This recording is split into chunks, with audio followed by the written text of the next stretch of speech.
Hello everyone, very welcome to our channel study PYQ and this is Satyam Parmar. स्वागत है आप सभी का आपके अपने यूट्यूब चैनल स्टडी पीवाईक्यू पर। यहाँ पे अपन लोग डिस्कस करेंगे ज्योग्राफी की एनसीईआरटी बुक्स को। जो अपन लोग के पॉइंट्स इंपॉर्टेंट हैं उनको यहाँ पे कंप्लीट करेंगे। शुरुआत करेंगे 6th क्लास से और एंड करेंगे 12th क्लास तक, यानी कि 6 से लेकर के 12 तक की जितनी भी किताबें उनको अपन लोग 3 से 4 घंटे में कंप्लीट कर लेंगे। चलिए शुरू करते हैं आज का अपना ये पहला सेशन, जिसमें पृथ्वी हमारा आवास क्लास 6 है। सौरमंडल में पृथ्वी अपन लोग पहला चैप्टर इसमें पढ़ते हैं। और हाँ, इसमें बहुत ज़्यादा समझाने की ज़रूरत नहीं है, सिर्फ आप लोग इन पॉइंट्स को पढ़ते जाओगे, आप लोगों की एनसीईआरटी बुक्स कंप्लीट हो जाएंगी।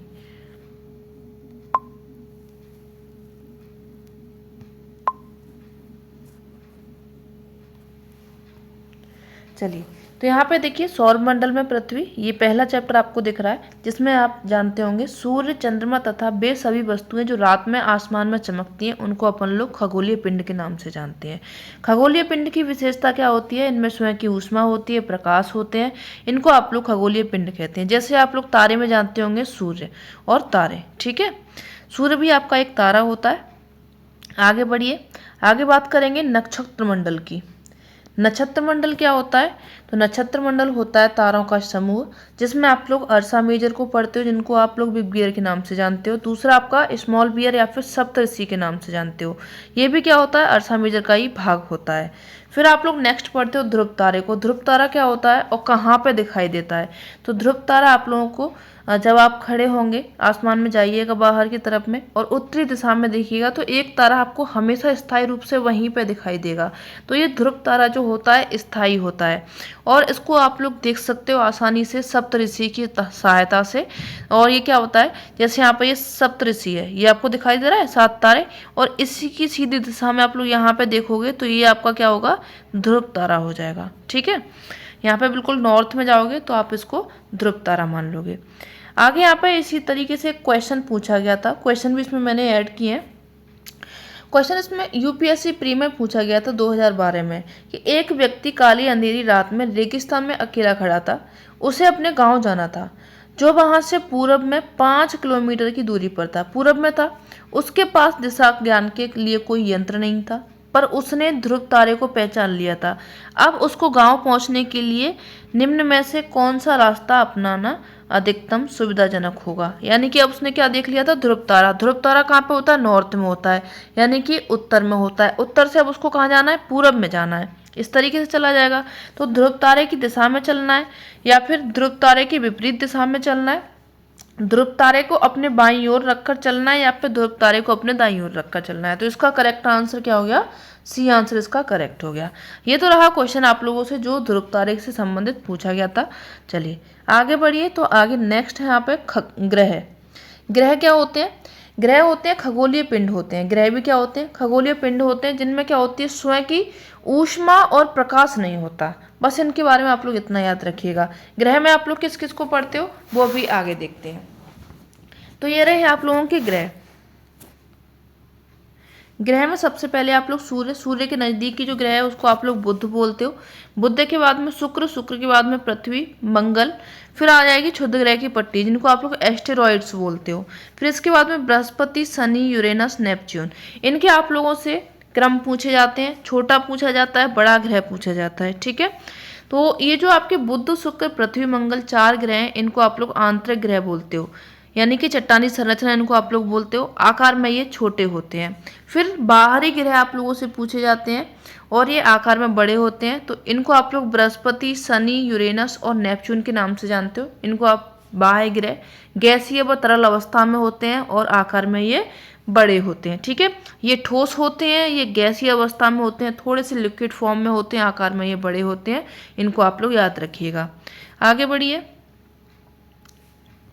जो ग्रह सूर्य से जितना नजदीक होगा, सूर्य के चारों ओर परिक्रमा कम समय में करेगा। यानी कि अब आप मान लीजिए जैसे आप लोग यहाँ रहते हैं, ये आपका कोई मार्ग मान लीजिए, प्रयागराज ही मान लीजिए। आजकल जो प्रयागराज का हल्ला चल रहा है, आप लोग यहाँ पे पास में होंगे।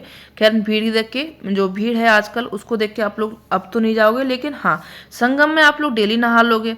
लेकिन जो दूर वाला है वो तो भाई कभी साल 6 महीने में ही तो जाएगा, एक ही बार तो जाएगा, उसका तो किराया भाड़ा इतना खर्च हो जाएगा।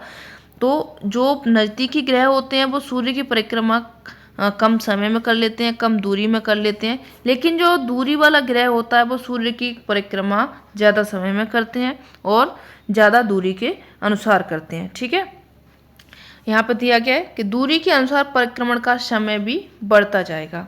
ठीक है, आगे बढ़िए। उदाहरण के लिए यहाँ पे देखिए दिया गया है कि जो बुध है सर्वाधिक समय लेता है। क्यों लेता है? क्योंकि वो सूर्य के सबसे नज़दीक है। कितना समय लेता है सूर्य की परिक्रमा करने में? तो वो 88 दिन लेता है। अब यहीं पे बात करेंगे आप लोग नेपच्यून की, तो नेपच्यून कितना समय ले रहा है? 164 साल। भाई कुंभ के मेले से भी ज़्यादा टाइम ये ले रहा है।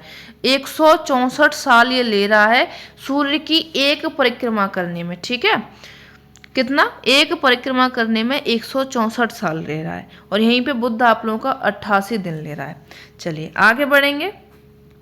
सर्वाधिक उपग्रह की संख्या पूछी जाती है, कौन से किसके पास में? तो सर्वाधिक उपग्रह चंद्रमा वाला ग्रह जो आपका शनि है, इसके पास में कितने हैं? 82 हैं। बृहस्पति के पास में कितने हैं? 79 हैं। ठीक है, आगे यहाँ पे दिया गया ज्योग्राफी। ज्योग्राफी शब्द कैसे बना, किस तरीके से आप लोगों को इन्हें पढ़ने में आया? तो ज्योग्राफी जो शब्द है ग्रीक भाषा का है, और पृथ्वी का विवरण या फिर वर्णन इसका हिंदी में होता है।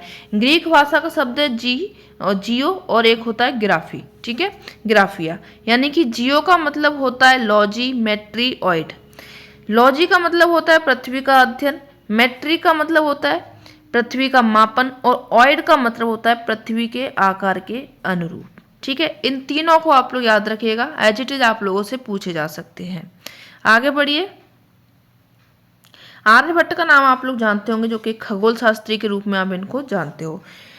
शुक्र पृथ्वी का जुड़वा ग्रह के नाम से जाना जाता है। एक ग्रह है शुक्र, आप लोगों ने पढ़ा होगा, बुध के बाद में शुक्र आता है। शुक्र जो है वो पृथ्वी का जुड़वा ग्रह है। क्यों? क्योंकि उसका आकार और आकृति दोनों समान है। किसके? पृथ्वी के। पृथ्वी के इसका आकार और आकृति समान है, इसीलिए इसको पृथ्वी का जुड़वा ग्रह माना जाता है। प्लूटो को बौना ग्रह कहा जाता है।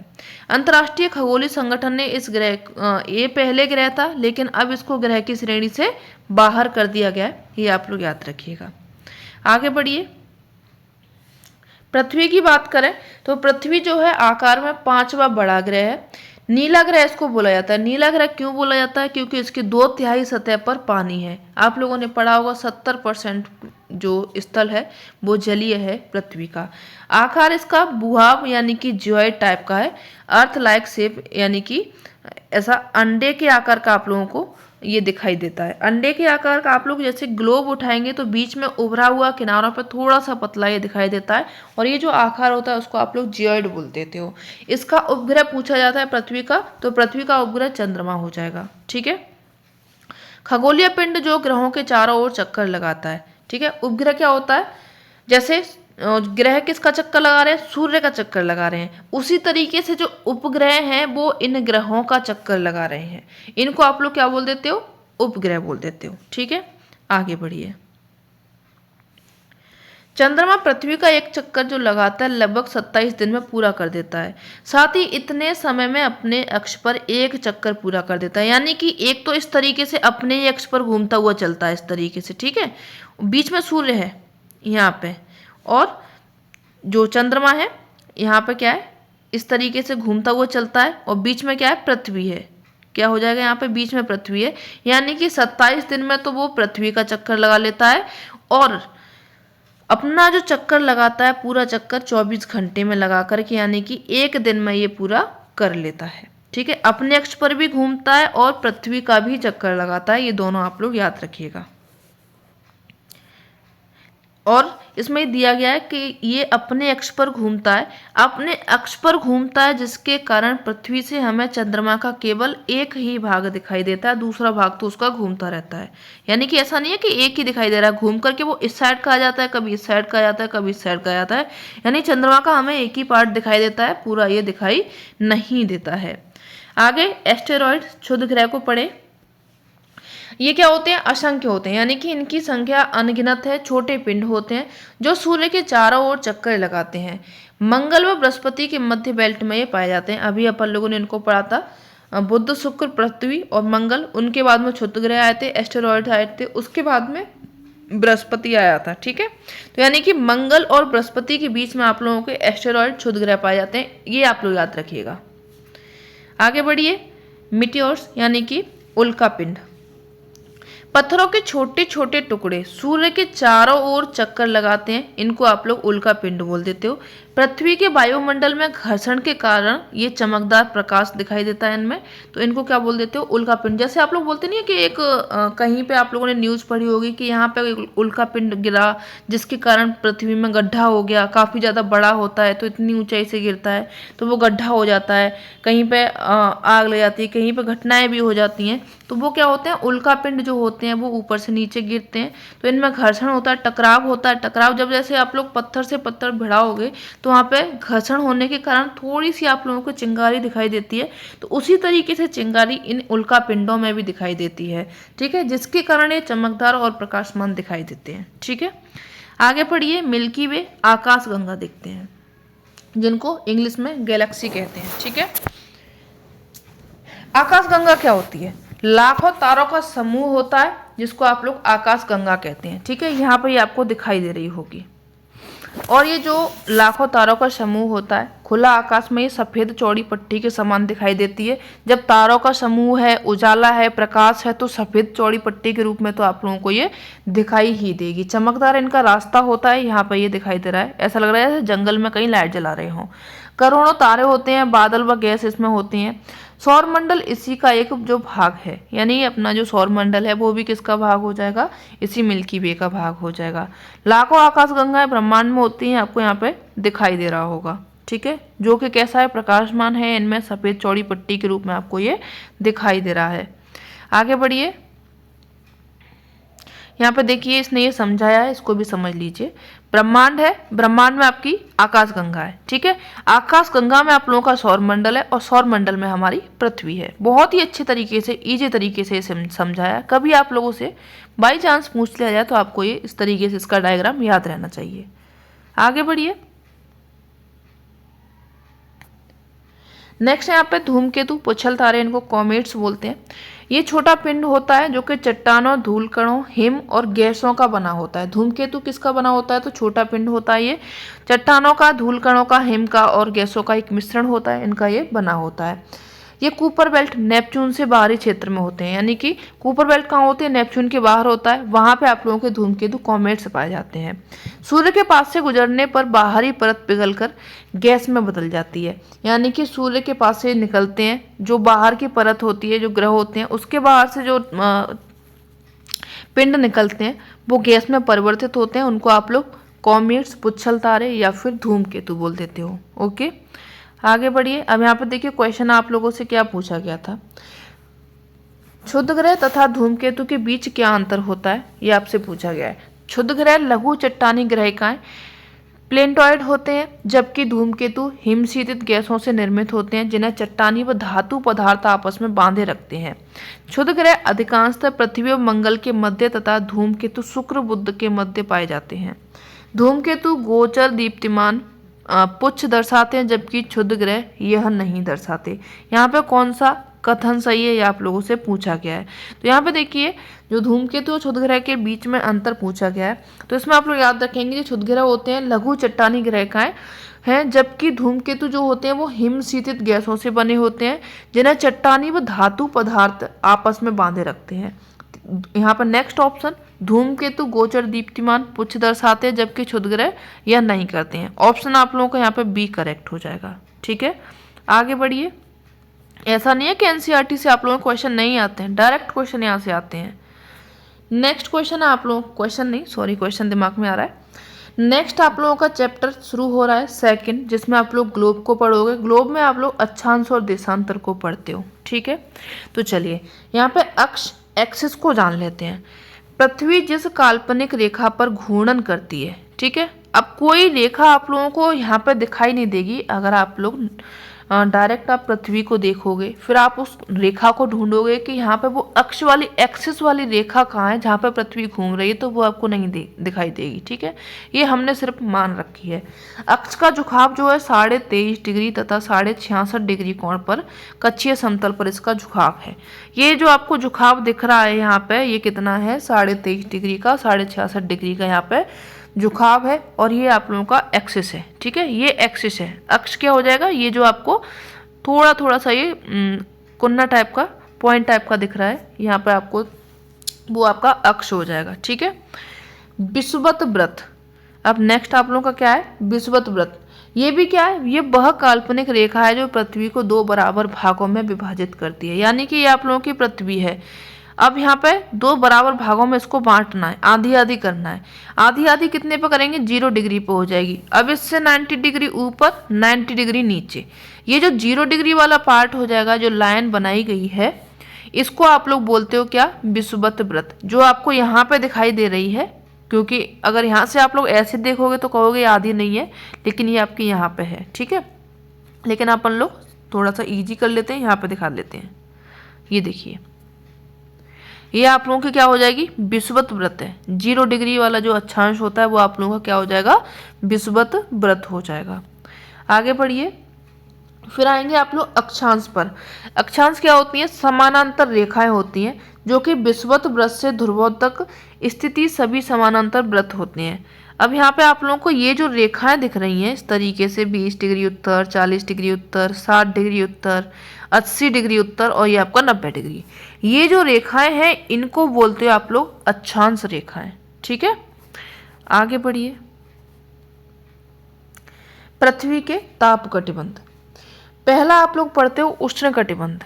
उष्ण कटिबंध में कर्क और मकर रेखा के बीच में। अब कर्क और मकर रेखा क्या है भैया, तो ये आपका विषुवत व्रत हो गया। 23.5 डिग्री नॉर्थ में जाओगे तो ये आप लोगों की रेखा है, ये भी काल्पनिक रेखा है जो कि कर्क रेखा के नाम से जानी जाती है। दूसरी आप लोगों के नीचे जाओगे 23.5 डिग्री साउथ में, तो वहां पे आप लोगों की मकर रेखा है। तीनों को याद रखिएगा, तीनों का खेल काफी ज्यादा इंपॉर्टेंट है, आप लोगों का पूरी ज्योग्राफी में इसका खेल चलता रहेगा। ठीक है, तो ये आपकी कर्क रेखा हो गई, विषुवत रेखा हो गई, मकर रेखा हो गई। अब बात हो रही है उष्ण कटिबंध की। उष्ण कटिबंध कहाँ पे मिलेगा, तो कर्क रेखा और मकर रेखा, यानी कि कर्क रेखा और मकर रेखा, इसके बीच के सभी अक्षांशों पर सूर्य वर्ष में एक बार दोपहर में सिर के ठीक ऊपर होता है। सर्वाधिक ऊष्मा यहाँ पे प्राप्त होती है। तो ये जो आपका क्षेत्र है, ये पूरा वाला, इसको आप लोग क्या बोलते हो, उष्ण कटिबंध इसको बोलते हो। ठीक है, चलो आगे बढ़िए। नेक्स्ट यहाँ पे आप लोगों का आ जाएगा शीतोष्ण कटिबंध। शीतोष्ण कटिबंध में क्या है, टेम्परेट जोन इसको आप लोग बोलते हो, उत्तरी गोलार्ध और दक्षिणी गोलार्ध। अब यहाँ पे दोनों अलग हो जाएंगे क्योंकि ये तो दोनों सेम हो गए। यहाँ पे टेम्परेचर इसी तरीके का होगा, यहाँ पे भी इसी तरीके का होगा, लेकिन अब बीच में ये हो गया ना, तो इसलिए अब इसको उत्तर और दक्षिण में कर देंगे। ये तो हो जाएगा आप लोगों का उत्तरी गोलार्ध और ये हो जाएगा आप लोगों का दक्षिणी गोलार्ध।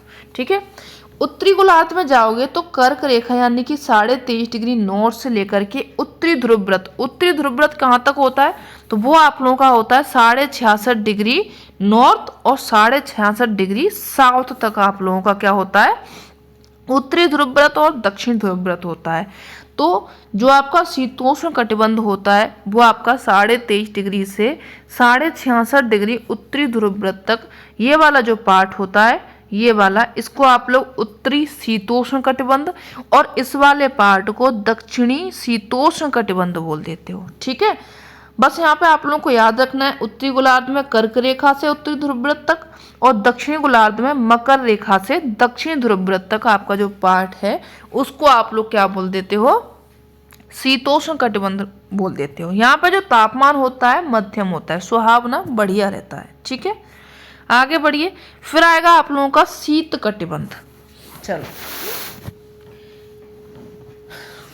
शीत कटिबंध, तो इसमें आप लोगों का उत्तरी ध्रुव व्रत अब 66.5 डिग्री नॉर्थ से लेकर के 90 डिग्री तक, यानी कि उत्तरी ध्रुव तक, और दक्षिण ध्रुव व्रत से यानी कि 66.5 साउथ से लेकर के दक्षिण ध्रुव यानी कि 90 डिग्री साउथ तक का जो भाग होता है उसको आप लोग शीत कटिबंध बोलते हो। कहाँ पे है आपका ये पार्ट, तो ये आपका शीत कटिबंध हो जाएगा। ठीक है, ये 66.5 से लेकर के 90 डिग्री, ये 90 डिग्री होता है। ठीक है, और यहाँ पे 66.5 से लेकर के 90 डिग्री ये जो पार्ट होता है वो आप लोग का क्या होता है, उत्तरी शीत कटिबंध, और ये दक्षिणी शीत कटिबंध। ठीक है, उत्तर और दक्षिण का थोड़ा सा आप लोग ध्यान रखिएगा। आगे बढ़िए, और यहाँ पे मौसम कैसा होता है, तो यहाँ का मौसम जो होता है अत्यधिक ठंड होती है। यहाँ पे सूर्य क्षितिज से ज़्यादा ऊपर यहाँ पे नहीं आ सकता, यानी कि यहाँ पे जो सूर्य की रोशनी है वो बहुत ही कम जाती है। इसीलिए आप लोग बोलते हो ना कि यहाँ पे 6 महीने की रातें और 6 महीने का दिन होता है, तो वो इसका कारण ये है कि सूर्य यहाँ पे क्षैतिज रूप से बहुत ज़्यादा ऊपर पहुँच नहीं पाता है। सूर्य की किरणें यहाँ पे सीधे तरीके से नहीं मिल पाती हैं, जिसके कारण यहाँ पे क्या होती है, अत्यधिक ठंड होती है। आगे बढ़िए, अब पढ़ेंगे देशांतर। देशांतर लॉन्गिट्यूड। ठीक है, किसी भी स्थान की स्थिति जानने के लिए अक्षांश के साथ साथ आप लोगों को जानकारी किसकी होनी चाहिए, देशांतर की जानकारी होनी चाहिए। देशांतर की जानकारी, अब देशांतर कहाँ पे है भैया, तो अभी आप लोगों ने ग्लोब को पढ़ा जिसमें आपने ये विषुवत रेखा, कर्क रेखा, मकर रेखा, फिर आपकी इस तरीके से लाइनें ग्लोब पर बनी होती हैं। तो ये आपकी लेटी हुई लाइनें होती हैं, लेटीट्यूड इनको बोला जाता है, हिंदी में इनको अक्षांश बोला जाता है। और जो लंबी लाइनें होती हैं इस तरीके से, ठीक है, 1-1 डिग्री पर ये बनाई जाती हैं।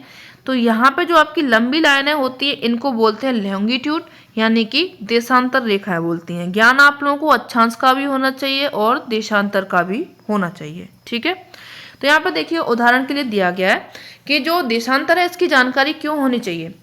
टोंगा द्वीप है जो कि प्रशांत महासागर में है, और मॉरिशस द्वीप है हिंद महासागर में। एक ही अक्षांश पर है, 20 डिग्री दक्षिण अक्षांश पर है, लेकिन इनकी सही स्थिति हेतु देशांतर का ज्ञान हमें जानना होगा। ठीक है, ये आपका टोंगा द्वीप हो जाएगा, यहाँ पे मॉरिशस हो जाएगा।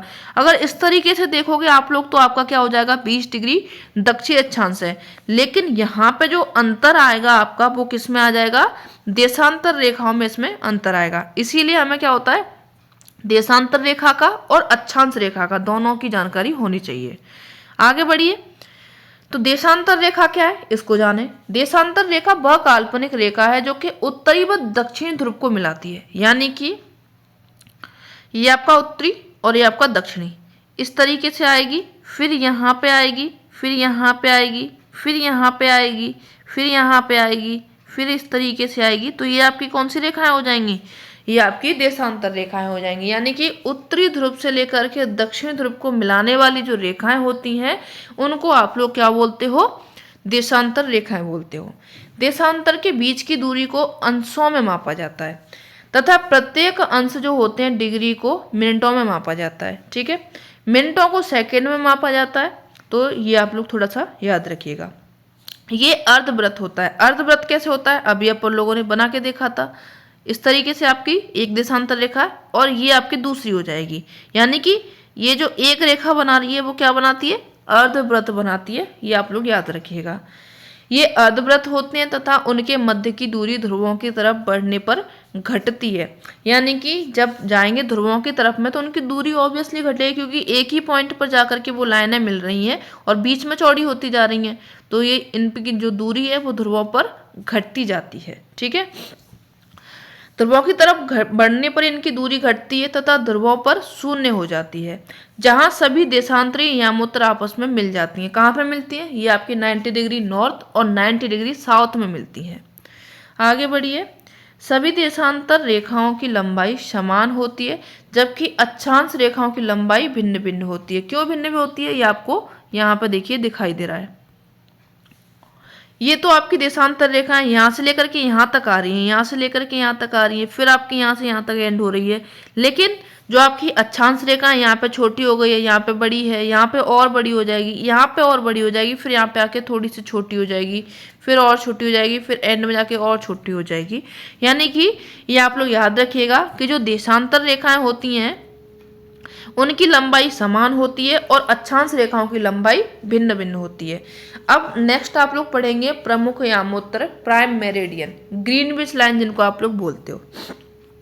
ये राजकीय वेधशाला लंदन को प्रमुख मानकर इसके पूरब व पश्चिम में देशांतर रेखाओं की गणना की जाती है। ठीक है, ये आपकी प्रमुख यहाँ उत्तर हो जाएगी। जो 0 डिग्री विषुवत रेखा के बीच में जो आपकी 0 डिग्री देशांतर रेखा होती है, इसके पश्चिम वाला भाग ये हो जाएगा, इसके पूरब वाला भाग ये हो जाएगा, और इसको माना जाता है प्रमुख याम उत्तर।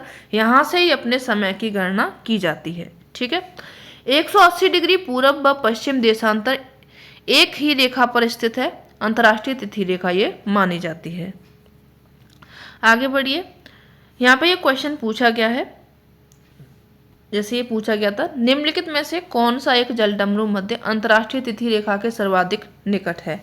मलक्का जलडमरू मध्य, बेरिंग जलडमरू मध्य, फ्लोरिडा का जलडमरू मध्य और जिब्राल्टर का जलडमरू मध्य। तो यहाँ पे आपका आंसर बी करेक्ट हो गया था, बेरिंग जलडमरू मध्य। लेकिन अभी अपन लोग को यहाँ पे ज़्यादा दिमाग नहीं लगाना है, क्योंकि आगे आप लोगों का अच्छे तरीके से समझने वाले हैं। अब देखिए कैसे देशांतर रेखा और जो समय है इनको कैसे जानते हैं। एक देशांतर पर सभी क्षेत्रों का एक ही समय होता है, यानी कि जो देशांतर रेखा है, जैसे आप लोगों की ये वाली जो रेखा होगी, ये वाली रेखा होगी, तो इसका जो पूरे क्षेत्र का जो समय होगा वो एक ही होता है। याद आपको क्या रखना है, ग्रीनविच रेखा जो आपकी 0 डिग्री लाइन थी वो आपकी ग्रीनविच रेखा होती है। पश्चिम में अगर इसके जाओगे तो एक दिन माइनस होता है, पूरब में अगर जाओगे तो एक दिन प्लस होता है।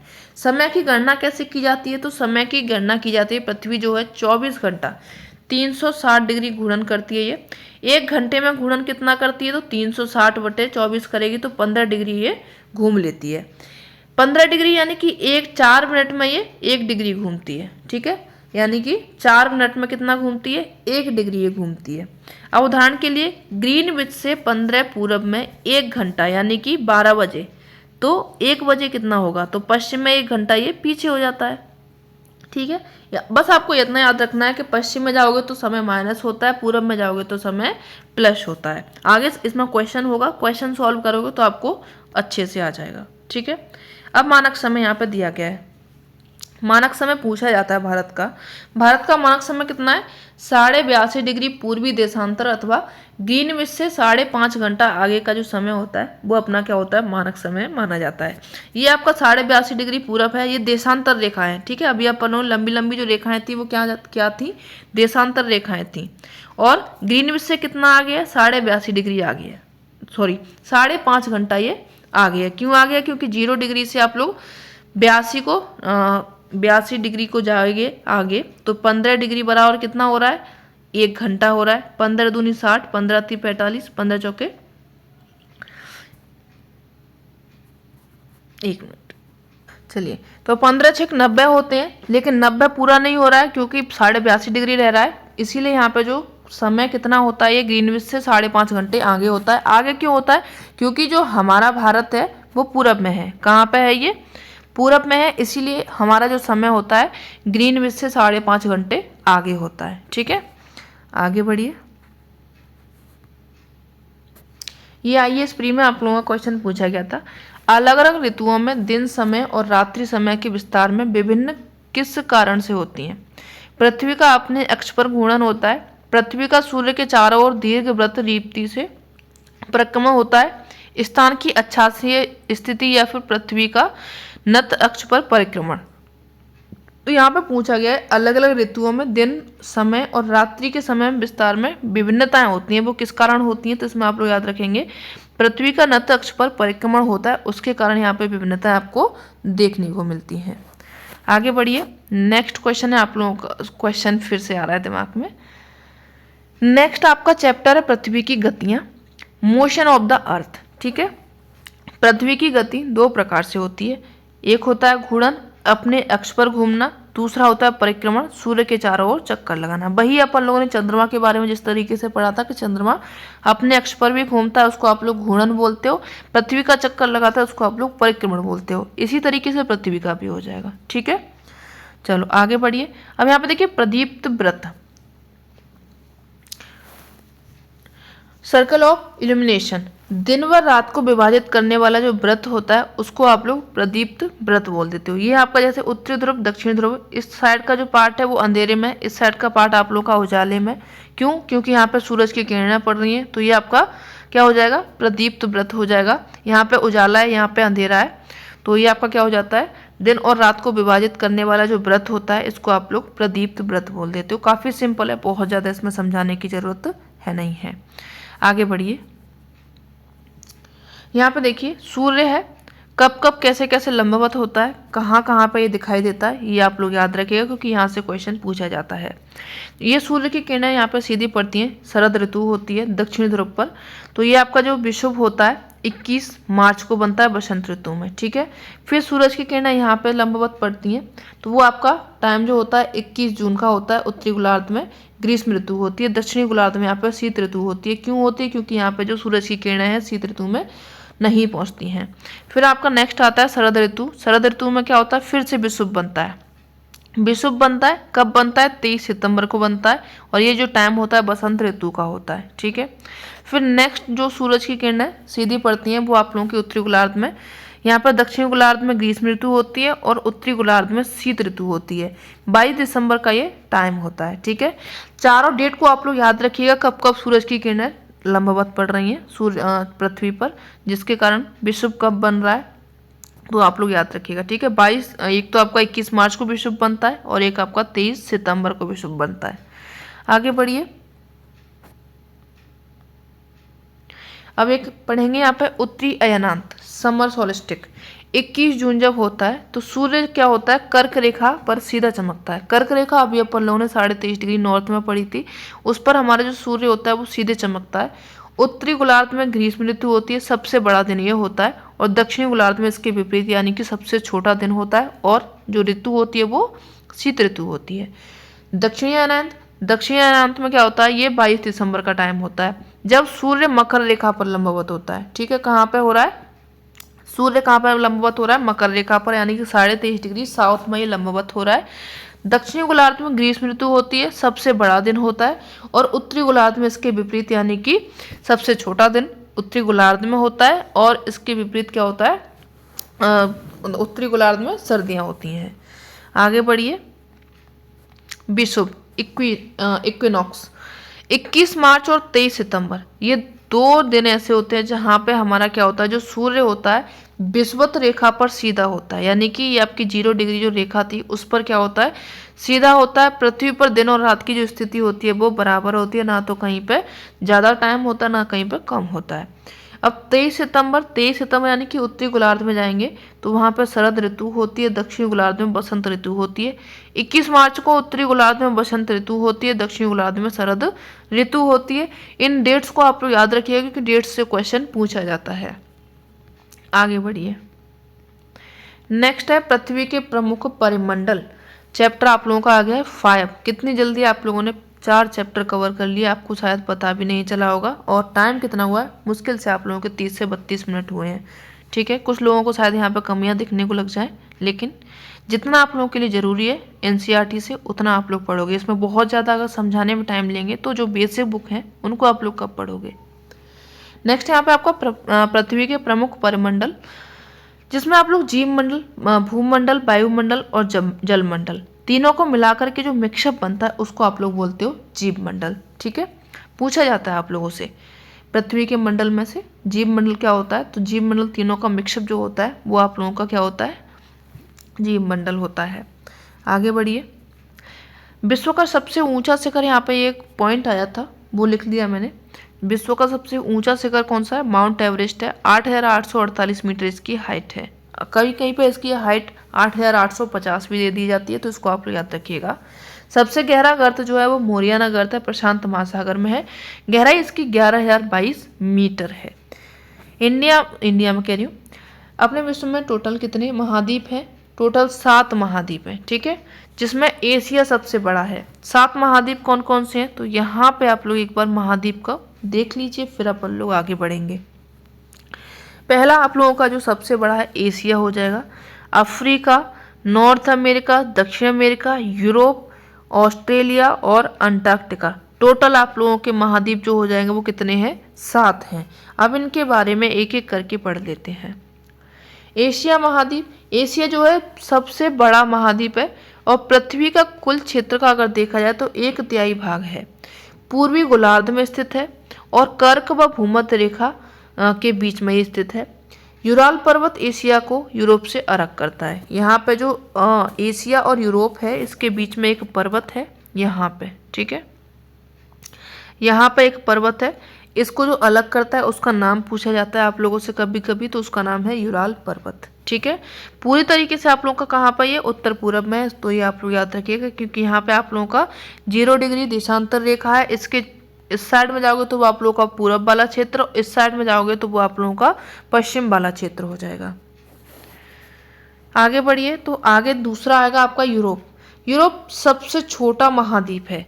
आर्कटिक वृत्त इससे होकर के गुजरता है और 3 ओर से ये जल से घिरा हुआ है, ठीक है। ये पूछा जा सकता है आप लोगों से, 3 ओर से जल से कौन सा महाद्वीप घिरा हुआ है, तो वो आप लोगों का यूरोप महाद्वीप हो जाएगा। एक ये भी पूछा जाता है आप लोगों से, ये जो बता रही हैं दीदी कि न्यूजीलैंड के एडमंड हिलेरी थे और भारत के तेंजिंग नोर्गे शेरपा थे। इन्होंने क्या किया था, 29 मई 1953 को पृथ्वी के सबसे ऊंचे शिखर माउंट एवरेस्ट पर चढ़ने वाले ये पहले व्यक्ति बने थे। पहले व्यक्ति थे इसीलिए इनके बारे में पूछा जाता है, आप लोग याद रखिएगा।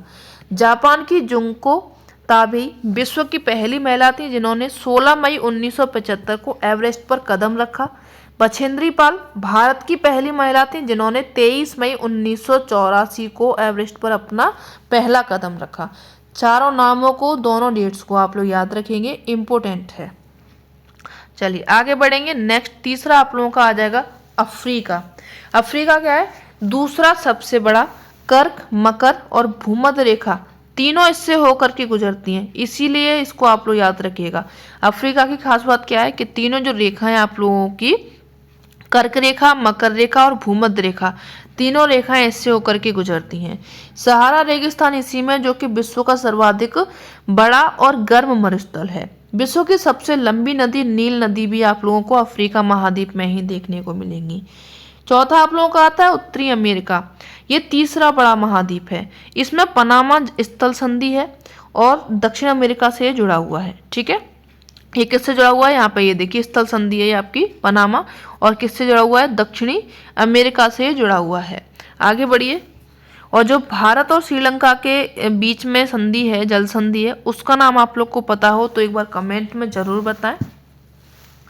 चलिए नेक्स्ट यहाँ पे दिया गया दक्षिण अमेरिका। दक्षिण अमेरिका, इसमें विषुवत व मकर रेखा दोनों होकर के गुजरती हैं। एंडीज विश्व की सबसे लंबी पर्वत श्रृंखला है, वो आप लोगों को दक्षिण अमेरिका में ही देखने को मिलेगी। अमेजन नदी बेसिन के अनुसार सबसे बड़ी नदी है, तो ये भी आप लोगों को दक्षिण अमेरिका में देखने को मिलेगी। नेक्स्ट आप लोगों का ऑस्ट्रेलिया, सबसे छोटा द्वीपीय महाद्वीप इसको कहा जाता है। दक्षिणी गोलार्ध में मकर रेखा है इसमें गुजरती है, ठीक है। आगे बढ़िए। नेक्स्ट आप लोगों का आएगा 7वें नंबर पर अंटार्कटिका। अंटार्कटिका दक्षिण ध्रुव इस महाद्वीप के मध्य में स्थित है, यानी कि जो आप लोगों का दक्षिण ध्रुव आता है 90 डिग्री में, वो आपका कहाँ पे है, अंटार्कटिका में है। स्थायी मानव यहाँ पे अधिवास का अभाव है, यानी कि यहाँ पे आप लोगों को लोगों का रहने का लोग यहाँ पे नहीं दिखते हैं। जैसे आपको एशिया महाद्वीप में दिखेंगे, अपन लोग जो रहते हैं एशिया महाद्वीप में रहते हैं, तो यहाँ पर जैसे जनाधिक्य आपको देखने को मिलता है, वैसा आप लोग को अंटार्कटिका में नहीं दिखता है। यहाँ पर सिर्फ खोज वाले जो लोग होते हैं, शोध वाले, वो लोग जाते हैं, ठीक है। तो भारत का शोध केंद्र यहाँ पे है जिसका आपसे नाम पूछा जाता है। मैत्री और दक्षिण गंगोत्री और भारती, ये आपके क्या हो जाएंगे, भारत के शोध केंद्र जो कि अंटार्कटिका में है, और शोध के लिए ही लोग यहाँ पे जाते हैं। आगे बढ़िए। आगे है आप लोगों का जलमंडल, ठीक है। जलमंडल नीला ग्रह इसको कहा जाता है, अपने इंडिया को नहीं, सॉरी, अपने इस महाद्वीप विश्व को जलमंडल नीला ग्रह कहा जाता है। क्यों कहा जाता है, क्योंकि इसके पृथ्वी पर 71% भाग पर जल है, 29% भाग पर स्थल है, ठीक है। अब इसमें भी क्या है, 97% भाग पर महासागर है, 3% भाग पर क्या है, बर्फ हिमनद, भूमिगत जल है, वाष्प है, और जो पीने योग्य पानी है अलावर जल है, जिसमें आप लोग पी सकते हो पानी, वो कितना है 0.039% जो पानी है वो आपका केवल पीने योग्य है, यानी कि 100 में से 97% भाग कितना है, वो आप लोगों का महासागर है। पूरा लवणीय जल होता है, उसको आप लोग पी नहीं सकते हो। और 3% जो पीने योग्य पानी है उसमें से भी आपका बर्फ है, भूमिगत जल है, वाष्प है, ठीक है। आप लोग पी कहाँ से सकते हो, तो वो आपका पानी इतना है। ये रेशियो आप लोग थोड़ा सा डेटा जो दिया गया है इसको याद रखिएगा, कभी कभी पूछ लिया जाता है। आगे बढ़िए, अब पढ़ेंगे महासागर को। महासागर में सबसे पहले आएगा आप लोगों का प्रशांत महासागर। प्रशांत महासागर में पृथ्वी का 1/3 भाग ये होता है, लगभग ये वृत्ताकार है। मोरियाना गर्त इसी में यहाँ पर अपन लोगों ने पढ़ा था। दूसरा आएगा आपका अटलांटिक महासागर, दूसरा सबसे बड़ा भाग है, एस आकार का ये होता है। दंतुरित तटरेखा होती है, दंतुरित यानी किस तरीके से होती है, कटी फटी इसकी तटरेखाएं होती हैं। प्राकृतिक पोताश्रय बंदरगाह यहाँ पे व्यापार की दृष्टि से सबसे व्यस्त महासागर ये है। अब जब यहाँ पे ये तंत्रित बन जाता है तो ये जो भाग होता है यहाँ पे पानी नहीं पहुंच पाता, तो ये क्या बन जाते हैं, पोर्ट बन जाते हैं, पोताश्रय बन जाते हैं, जो कि प्राकृतिक बोले जाते हैं, क्योंकि ना तो ये हमारे द्वारा बनाए गए ना किसी इंजीनियर के द्वारा बनाए गए।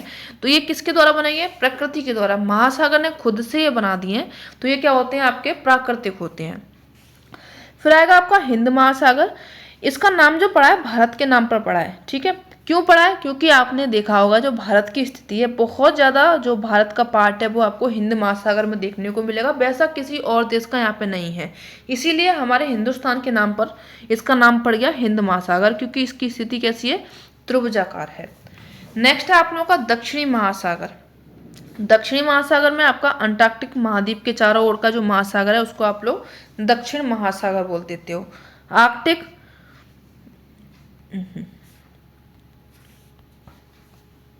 चलिए, फिर आपका आएगा आर्कटिक महासागर। आर्कटिक महासागर उत्तरी ध्रुव वृत्त में स्थित है, बेरिंग जल संधि से होकर के प्रशांत महासागर से ये जुड़ा हुआ है, ठीक है। चलो आगे बढ़िए, अब पढ़ेंगे वायुमंडल को। वायुमंडल 1600 किलोमीटर ऊंचाई तक फैला हुआ वायुमंडल को घटकों, तापमान आदि के आधार पर 5 परतों में बांटा गया है। 5 परतें कौन कौन सी हैं, इनमें आप लोग पढ़ोगे क्षोभ मंडल, समताप मंडल, मध्यम मंडल, आयन मंडल और बहिर्मंडल, ठीक है। क्षोभ मंडल, समताप मंडल, मध्यम मंडल, आयन मंडल और बहिर्मंडल, ये आपकी क्या हो जाएंगी, 5 परतें हो जाएंगी। 0 से लेकर के 1600 किलोमीटर इनकी हाइट हो जाएगी, ठीक है। ऊंचाई के हिसाब से और घनत्व तापमान में इनमें कमी होती जाती है। जैसे जैसे ऊंचाई बढ़ती जाएगी इनका घनत्व और तापमान जो होगा वो कम होता जाएगा। पहाड़ों पर पर्वतारोहियों को सांस लेने में कठिनाई आती है। जब जब ऊंचाई बढ़ती जाती है तो जो पर्वतारोही होते हैं उनको सांस लेने में कठिनाई आती है, इसलिए अपने साथ में वो ऑक्सीजन सिलेंडर लेकर के जाते हैं, ठीक है। हर कोई नहीं पर्वत पर चढ़ जाता, माउंट एवरेस्ट पर, ऐसे तो सब लोग चले जाते, इसीलिए उनको गवर्नमेंट बहुत सुरक्षा के साथ में भेजती है। अगर ज़्यादा ऊंचाई पर जाएंगे तो आपके कान सुन्न होने लग जाएंगे, उससे भी ज़्यादा ऊंचाई पर जाएंगे तो आपके नाक से और कान से खून आने लग जाता है, ठीक है, क्योंकि उनका ऑक्सीजन जो होता है वो बिल्कुल लो होता चला जाता है। आगे बढ़िए, नेक्स्ट आ गया आपका पृथ्वी के प्रमुख स्थल रूप, ठीक है, मेजर लैंडफॉर्म ऑफ अर्थ। तो यहाँ पे देखिए पहला आपको दिया गया, दीदी क्या बता रहे हैं इनको देख लेते हैं। क्या आप जानते हो कि पहाड़ी व स्तरीय भाग है जो कि आसपास की भूमि से ऊंची होती है, ठीक है, ये सबको पता है। 600 मीटर से अधिक ऊंचाई वाली जो खड़ी ढाल वाली पहाड़ी को कहा जाता है पर्वत, और 8000 मीटर से ऊंचे कुछ पर्वतों के नाम आप लोगों से पूछे गए हैं। पृथ्वी के स्थल रूप, पृथ्वी के स्थल रूप में आप लोग पढ़ते हो पर्वत, पठार और मैदान को। पृथ्वी पर लगातार होने वाली गतियों व बलों का ये परिणाम होता है, जिसके कारण कहीं पे पर्वत बन जाता है, कहीं पे पठार बन जाता है, तो कहीं पे मैदान बन जाते हैं। आगे बढ़िए, पहाड़ी क्या होती है, सामान्यतः आसपास के धरातल से जो ऊंचा क्षेत्र होता है, उठा हुआ भाग होता है, उसको आप लोग पहाड़ी बोलते हो। पर्वत 600 मीटर प्लस इसमें पहाड़ी भी ऐड होती है, इसको आप लोग क्या बोल देते हो, पर्वत बोल देते हो। जैसे आप लोग का हिमालय पर्वत है, इसमें छोटी छोटी पहाड़ियाँ भी होती हैं, ठीक है। स्थल संधि, स्थल संधि क्या होती है, 2 जलाशयों का एक अलग तथा 2 स्थलों को जोड़ने वाली जो संधि होती है उसको आप लोग स्थल संधि बोल देते हो। जल संधि 2 स्थलों को अलग, यानी कि 2 जो स्थल भाग हैं इनको अलग करती है, और जल राशियों को जोड़ने वाली जो संधि होती है उनको आप लोग जल संधि बोलते हो, ठीक है। यहाँ पे दिया गया, क्या आप जानते हो प्रशांत महासागर में स्थित मोनाको पर्वत हवाई द्वीप सागर की सतह के नीचे स्थित है। इसकी ऊंचाई 1205 मीटर है, एवरेस्ट शिखर से भी अधिक है। ठीक है, ये आप लोग याद रखिएगा, थोड़ा इन्होंने नोट करके दिया हुआ है, जो इस तरीके से नोट करके दिए गए हैं वहां से क्वेश्चन पूछा जाता है, तो इसलिए आप लोग इसको याद रखिएगा, मैंने इसमें लगा दिए हैं। आगे बढ़िए, अपर्दन क्या होता है? अपर्दन स्थल का अपने स्थान पर टूटना, फूटना और गिरना, उनको आप लोग अपर्दन बोल देते हो। निक्षेपण, इन्हीं का जो चट्टान टूटती हैं और उनका जमाव होता है, वो आप लोगों का क्या हो जाएगा? निक्षेपण होता है। पर्वत के आकार यहाँ पे पूछे गए, सॉरी पर्वत के प्रकार यहाँ पे पूछे गए। तो पर्वत के प्रकार आपके 3 प्रकार के होते हैं। कौन कौन से होते हैं? बलित पर्वत, भ्रंशोत पर्वत, ज्वालामुखी पर्वत। बलित पर्वत में आप लोग उदाहरण याद रखेंगे, हिमालय पर्वत, आल्पस पर्वत, यूराल पर्वत, अरावली पर्वत, अपलेशियन पर्वत। अब बलित पर्वत बनते कैसे हैं और भ्रंशोत पर्वत कैसे बनते हैं, क्या क्या क्रियाएं होती हैं, आगे अपना जो नेक्स्ट चैप्टर होगा, नेक्स्ट क्लास वाला जो चैप्टर है, उसमें इसी को समझाया गया है। तो यहाँ पे अपन लोग इसको नहीं करेंगे, बहुत ज़्यादा टाइम लग जाएगा। आप लोग बुक के हिसाब से ही चलेंगे, जिस तरीके से यहाँ पे बुक समझाई गई है उसी तरीके से अपन लोग इनको आगे बढ़ते हुए चलेंगे। ठीक है, फिर आपके ब्लॉक माउंटेन्स आएंगे, ब्लॉक पर्वत आएंगे। तो ब्लॉक पर्वत आपका जो नीचे दसा हुआ भाग होता है, तो ये आपका क्या हो जाएगा? होस्ट हो जाएगा। ये देखिए इस तरीके से ब्रंशोत पर्वत बनते हैं, तो ये आपके होस्ट बन गए। ये एक भाग है जो पृथ्वी का नीचे धस गया और 2 भाग ये ऊपर उठे रह गए, तो इनको आप लोग होस्ट बोल देते हो। और बीच का एक भाग ऊपर उठ जाए, नीचे के 2 भाग नीचे बन जाए, तो इनको आप लोग उत्खंड बोल देते हो या फिर भ्रंश पर्वत बोल देते हो, ब्लॉक माउंटेन इनको बोल देते हो। ज्वालामुखी पर्वत, ज्वालामुखी में आप लोग याद रखोगे माउंट किलिमंजारो अफ्रीका का, फ्यूजियामा जापान का हो जाएगा। ठीक है, आगे बढ़िए, यहाँ पे आप लोग याद रखेंगे जो आपके ब्लॉक पर्वत हैं, राइन घाटी और बोर्जेस पर्वत हैं, ये यूरोप के, ये आपके किसके उदाहरण हो जाएंगे? ब्रंशोत पर्वत के। ठीक है, आगे बढ़िए। अब पठार क्या होता है? उठी हुई सपाट भूमि, यानी कि इस तरीके से सपाट। ठीक है, ऊपरी भाग मेज के समान होता है, ये आपका पठार होता है। इसमें आप लोग उदाहरण याद रखेंगे, तिब्बत का पठार है जो कि विश्व का सर्वाधिक ऊंचा पठार इसको माना जाता है। पठार जो होते हैं खनिजों से भरपूर होते हैं। अफ्रीका का जैसे पठार है, वहाँ पे आप लोगों को खूब सारा सोना और हीरा देखने को मिलता है। छोटा नागपुर का पठार है, भारत में यहाँ पे लोहा, कोयला, मैग्नीज देखने को मिलते हैं। ठीक है, पठार में क्या होते हैं? जलप्रपात भी बनते हैं। अब जैसे ये पठार है, यहाँ पे कोई नदियाँ आ रही है, वो डायरेक्ट इस तरीके से गिर जाएगी। ठीक है, इस तरीके से गिरेगी, इस तरीके से, तो ये आपका जो बन जाता है वो क्या बन जाता है? जलप्रपात बन जाता है। जैसे भारत में छोटा नागपुर का पठार है, वहाँ पे भी एक जलप्रपात बनता है। ठीक है, फिर पठार जो है स्वर्णरेखा नदी है, वहाँ पे हुंड्रू जलप्रपात बनता है। जोग जलप्रपात ये शरावती नदी पर बनता है, जो कि कर्नाटक में है। आगे बढ़िए, मैदान क्या होते हैं? मैदान नदियों के द्वारा निर्मित होते हैं। ज़्यादातर जो मैदान है वो आप लोगों को नदियों के द्वारा निर्मित होंगे। तो जैसे आप लोग पढ़ते नहीं हो, सिंधु का मैदान, गंगा का मैदान, ब्रह्मपुत्र का मैदान, क्यों बनते हैं?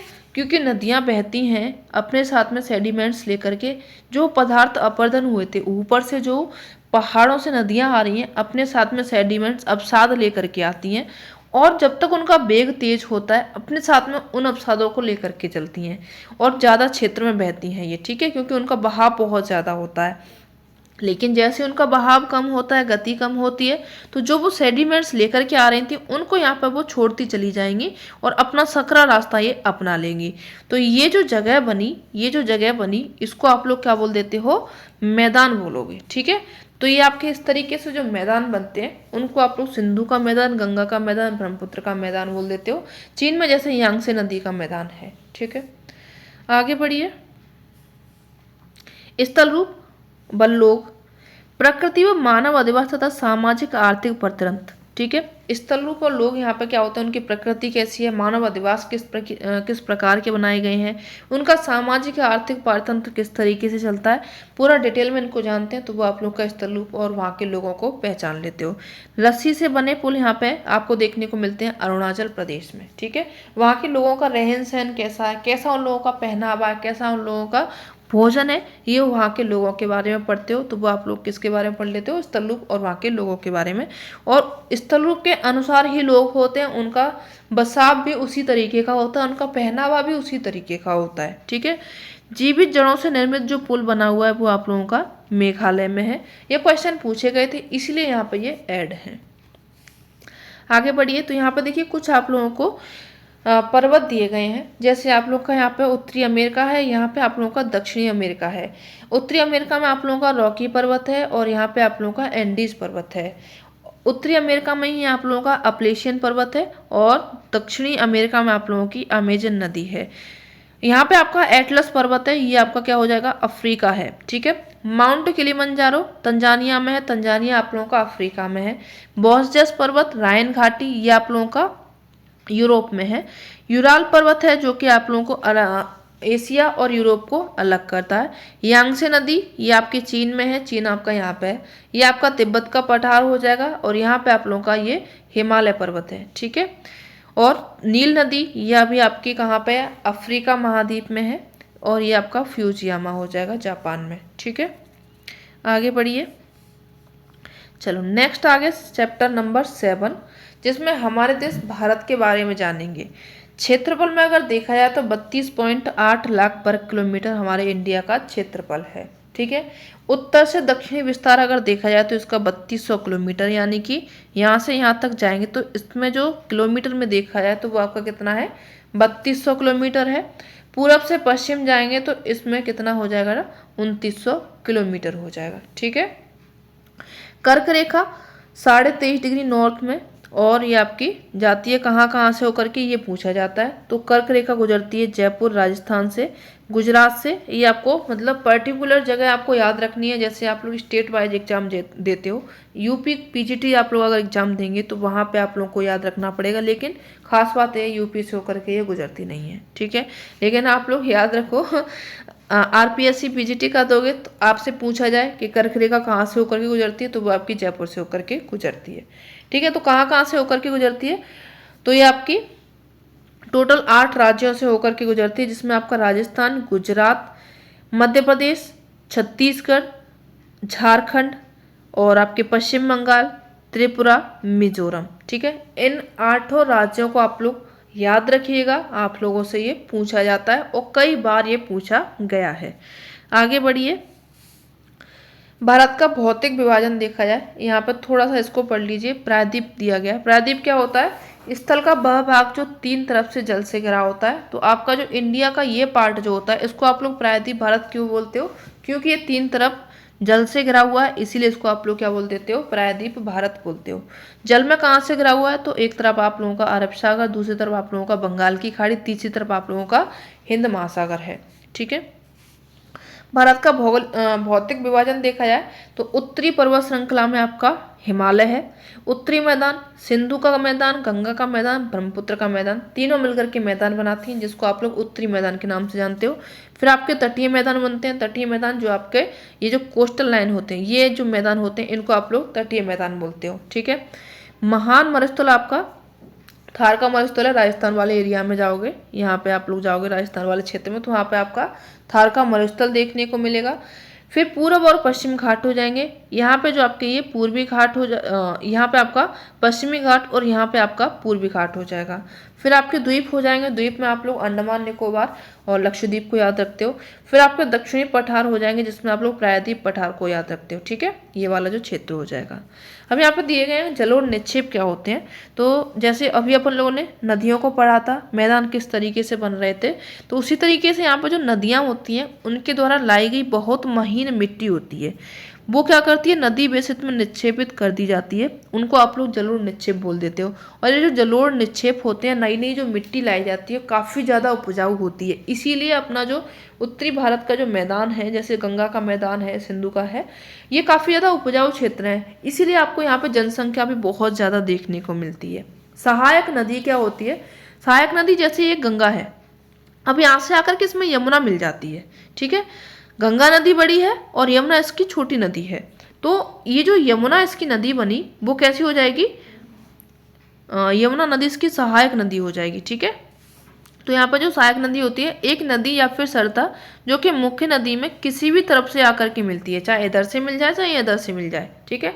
जैसे यहाँ पर चंबल, केन, बेतवा मिलती है, यमुना मिलती है और ये आपकी गंगा जा रही है। ठीक है। यहाँ पे गोमती, गंडक, घाघरा, कोसी, कई सारी नदियाँ आकर के यमुना गंगा में मिल जाती हैं। तो ये सभी नदियाँ जो होती हैं वो उस मेन नदी गंगा की क्या होती है, ट्रिब्यूटरीज होती हैं, सहायक नदियाँ होती हैं। ठीक हो, आगे बढ़िए। पॉलिप्स क्या होते हैं, प्रवाल क्या होते हैं। पॉलिप्स को आप लोग प्रवाल जो चूने के प्रवाल जो होते हैं कंकाल टाइप के होते हैं, इनको आप लोग पॉलिप बोलते हो। अब यहाँ पे दिए गए हैं, क्या आप जानते हो गंगा एवं ब्रह्मपुत्र नदियाँ विश्व के सबसे बड़े डेल्टा का निर्माण करती है, जिन्हें सुंदरबन का डेल्टा कहते हैं। ठीक है, डेल्टा क्या होता है, अब जैसे ये नदियाँ बह रही हैं, ऊपर से आ रही हैं, इनका वेग खूब तेज है, नीचे जा रही है मैदानी क्षेत्रों में, अब इनका वेग कम हो जाएगा। वेग कम हो जाएगा, यहाँ पे अपने सेडिमेंट्स का जमाव कर देंगी, यहाँ पे ये जमाव कर देंगी। अब इनका क्या होगा, इस क्षेत्र में यहाँ से थोड़ा सा पानी यहाँ पे चला जाएगा, थोड़ा सा यहाँ पे चला जाएगा, थोड़ा सा यहाँ पे चला जाएगा, थोड़ा सा यहाँ पे चला जाएगा। एक ही नदी के कई सारे इस तरीके से बट गए, त्रिभुजाकार हो गए, तो ये जो आपका रूप बनता है इसको नाम दिया गया है डेल्टा। ठीक है, त्रिभुजाकार रूप बना, इसको नाम क्या दिया गया, डेल्टा। ठीक है, जो कि नदी के मुहाने पर बनता है। मुहाना कहाँ पर, तो मुहाना कहाँ पे होता है, जैसे ये समुद्र है और यहाँ पे ये डेल्टा बन गया, अब समुद्र में चली जाएगी नदियाँ, तो ये वाला जो क्षेत्र होता है इसको आप लोग मुहाना बोलते हो। जहाँ नदियाँ समुद्र में प्रवेश करती हैं उस जगह को नदी का मुहाना कहते हैं। ठीक है, आगे बढ़िए। आगे यहाँ पे आप लोग याद करेंगे भारत को। भारत में जलवायु, वनस्पति और वन्य प्राणी की। जलवायु क्या होती है, किसी स्थान पर अनेक वर्षों में मापी गई मौसम की स्थिति। जैसे बोलते नहीं है कि 35 वर्षों का रिकॉर्ड टूटा, 15 वर्षों का, 40 वर्षों का, 45 वर्षों का, तो इतने टाइम के जो वर्षों में मापी गई मौसम की औसत दशा होती है उसको आप लोग जलवायु बोल देते हो। यानी कि जलवायु जो होता है लंबा टाइम पीरियड होता है। भारत की जलवायु मानसूनी है। अपने इंडिया की जलवायु किस तरीके की है, मानसूनी जलवायु, उष्णकटिबंधीय अपना ये क्षेत्र में आता है। पवनों की ऋतुओं के अनुसार इसमें परिवर्तन होता रहता है। किसी स्थान की जलवायु उसकी स्थिति, ऊंचाई, समुद्र से दूरी व उच्चावच पर निर्भर करती है। यानी कि जो जलवायु होती है वो जो क्षेत्र है समुद्र से कितना दूर है, कितनी ऊंचाई पर है, दूरी उसकी कितनी है, उच्चावच उसका कैसा है, कहीं पे वहाँ पे मरुस्थल तो नहीं है, या फिर वहाँ पे रेगिस्तान एरिया तो नहीं है, या फिर वहाँ पे बर्फीला क्षेत्र तो नहीं है, या मतलब सारी स्थिति यहाँ पे मैटर करती हैं, उसके अनुसार ही वहाँ की जलवायु होती है। अब कैसे होती है तो आगे देखिए। जैसे यहाँ पे दिया गया तटीय क्षेत्र। तटीय क्षेत्र में आप लोग ले लेंगे मुंबई और कोलकाता को। अब तटीय क्षेत्र जो होते हैं वो समुद्र के नज़दीक होते हैं, तो यहाँ पे मध्यम और सम जलवायु होती है। मरुस्थल, मरुस्थल में यहाँ पे आपको गर्म जलवायु देख सकते हैं, यहाँ पे आप ठंडी भी जलवायु देख सकते हैं। मरुस्थल दोनों तरीके के होते हैं, एक आपका शीत मरुस्थल होता है, दूसरा आप लोगों का गर्म मरुस्थल होता है। जैसे राजस्थान है, राजस्थान में जैसलमेर और बाड़मेर, यहाँ पे आप लोगों को बहुत ही कम वर्षा नाम मात्र को देखने को मिलती है, और वहीं पे आप लोगों की अत्यधिक वर्षा होती है चेरापूंजी में, मौसिनराम में। ठीक है, ऊंचाई पर स्थिति, जैसे आपका द्रास है, कारगिल है, ये आपका लद्दाख में है। यहाँ की जलवायु कैसी है, ठंडी जलवायु है। यहाँ पे भी बारिश कम होती है लेकिन जलवायु यहाँ की कैसी है, ठंडी है। क्यों है, क्योंकि ये बर्फीला इलाका है, ऊंचाई पर है और तापमान यहाँ का कम रहता है। आगे बढ़िए। प्राकृतिक वनस्पति जो मानव की सहायता के बिना उपजे। ठीक है, प्राकृतिक वनस्पति ना तो आपने लगाई है, ना मैंने लगाई है, ना किसी और ने लगाई है, तो वो कैसी होगी, अपने आप जो होगी उसको आप लोग प्राकृतिक वनस्पति बोल देते हो। जैसे झाड़ियाँ होती हैं, जंगल होते हैं। ठीक है, भारत में प्राकृतिक वनस्पति तो उष्णकटिबंधीय वर्षा वन की बात करें 200 सेंटीमीटर प्लस यहाँ पे वर्षा चाहिए होती है। घने इन पे बितान होते हैं, यानी कि काफ़ी घनी इनकी लताएं होती हैं, बहुत घने जंगल होते हैं। प्रकाश जमीन तक इनका नहीं पहुंचता है, इतने घने पेड़ होते हैं कि आप इनमें दिन में भी चले जाओगे तो भी आपको ऐसा लगेगा कि हम अंधेरे में आए हैं, रात में आए हैं। इतना इनका घना जंगल होता है कि प्रकाश जो होता है सूर्य का वो नीचे तक नहीं पहुंच पाता है। सदाबहार इनमें पाए जाते हैं वन। पत्तियां इनकी अलग अलग होती हैं, मौसम में अलग अलग मौसम में ये गिरते हैं पत्तियों को। यानी कि जो जैसे पतझड़ का सीजन आता है तो अपने यहाँ के जो पेड़ हैं वो सभी की पत्तियाँ एक साथ जैसे आपको देखने को मिलती हैं, गिर जाती हैं, डूडे टाइप के ये पेड़ हो जाते हैं। लेकिन जो सदाबहार वन होते हैं उनकी अलग अलग मौसम में अलग अलग पेड़ की पत्तियाँ गिरती हैं। चौड़ी पत्ती वाले वर्षा वन यहाँ पे पाए जाते हैं। वन जो होते हैं प्रमुख वृक्ष यहाँ पे पाए जाते हैं महोगनी, एबोनी और रोजवुड पाए जाते हैं। क्षेत्र अगर देखा जाए उष्णकटिबंधीय वर्षा वन के, तो आपके पश्चिमी घाट, अंडमान निकोबार, इन क्षेत्रों में आप लोगों को जो देखने को मिलेंगे उष्णकटिबंधीय वर्षा वन देखने को मिलते हैं। ठीक है, आगे बढ़िए। नेक्स्ट आपके उष्णकटिबंधीय पतझड़ वन, ये मानसूनी वन भी इनको कहा जाता है। प्रमुख बच्चे इसमें आप लोग याद रखेंगे सालको, सागवान, पीपल, नीम। ये इस तरीके की जलवायु जो वन होते हैं वो अपने साइड में ये पाए जाते हैं। क्षेत्र यहाँ पे देखेंगे तो आपका मध्य भारत में जैसे एमपी है, यूपी है, झारखंड है, छत्तीसगढ़ है, उड़ीसा है, महाराष्ट्र है। यानी नॉर्मली हम तो यूपी के हैं, तो मैंने अभी कहा था कि अपने यहाँ पे पाए जाते हैं। तो जो उष्णकटिबंधीय पतझड़ वन है वो इन क्षेत्रों में पाए जाते हैं, इनको याद रखिएगा। कौन कौन से हैं तो वो उनके आप लोग नाम याद रखिए।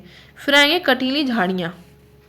कटीली झाड़ियाँ जैसे वनस्पति में आप लोग याद रखेंगे कैक्टस, खैर, बबूल, कीकर। इनमें पानी की बहुत कम मात्रा होती है, ज़्यादातर पानी को अपने जड़ों में सींच के रखते हैं और बहुत कम पानी वाले क्षेत्र में आपको ये देखने को मिलते हैं। यानी कि यहाँ पे दिया गया है शुष्क क्षेत्र में, जैसे आपका राजस्थान है, पंजाब है, हरियाणा है, इनमें पानी की बहुत कमी होती है। ठीक है, पर्वतीय वनस्पति। पर्वतीय वनस्पति में समुद्र तल से 1500 मीटर से 2500 मीटर तक आपको ये वनस्पति देखने को मिलती है।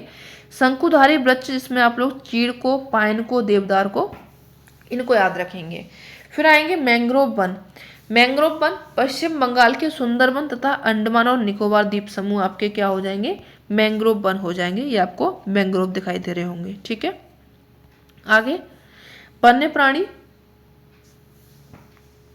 वन्य प्राणी क्या होता है, जैसे जो प्रतिवर्ष अक्टूबर का पहला जो सप्ताह होता है उसको वन्यजीव सप्ताह के रूप में मनाया जाता है। इसमें आप लोगों को यही याद रखना है। वनों में जो रहने वाले प्राणी होते हैं उनको आप लोग वन्य प्राणी बोल देते हो, बहुत ही ईजी है।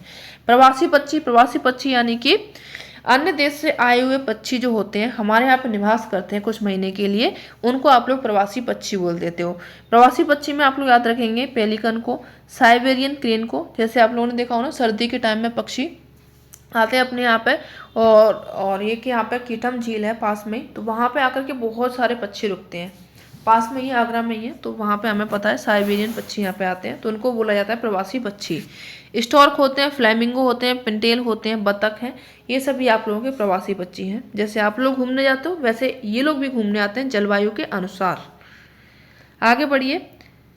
अब ये क्लास 7 का है, तो इसको अपन लोग करेंगे कल, यानी कि 6 क्लास की बुक आप लोगों की कंप्लीट हो चुकी है। नेक्स्ट आपकी क्लास 7 है, उसको अपन लोग नेक्स्ट टाइम में करेंगे, यानी कि कल। आज आपकी ये क्लास हो गई कंप्लीट। अगर अच्छी लगी हो तो अपने फ्रेंड्स को शेयर ज़रूर कीजिएगा। ठीक है, मिलते नेक्स्ट सेशन में, तब तक के लिए धन्यवाद।